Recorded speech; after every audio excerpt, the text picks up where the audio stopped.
మార్చి 24, 2024 హైదరాబాద్లోని TPCC senior ఉపాధ్యక్షులు మరియు మాజీ ఎంపీ డాక్టర్ మల్లు రవి గారి నివాసంలో బీజేపీ కార్యవర్గ సభ్యులు సతీష్ మాదిగ కాంగ్రెస్ పార్టీలో చేరారు.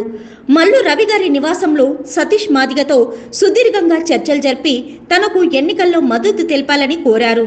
మల్లు రవి గారు అడిగిన వెంటనే సతీష్ మాదిగ సానుకూలంగా స్పందిస్తూ కాంగ్రెస్ పార్టీలో చేరడానికి ఒప్పుకున్నారు. నాగర్ కర్నూల్ పార్లమెంటులోని ముఖ్య నాయకుల అందరితో మాట్లాడి డాక్టర్ మల్లు రవి గారు సతీష్ మాదిగను కాంగ్రెస్ పార్టీలోకి కండువా కప్పి ఆహ్వానించారు.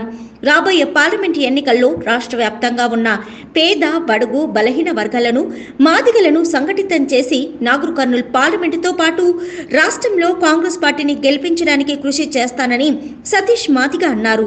ఈ రోజు సాయంత్రం 5:30 డాక్టర్ మల్లు రవి, సతీష్ మాదిగలు ముఖ్యమంత్రి గారిని కలవనున్నట్లు తెలిపారు.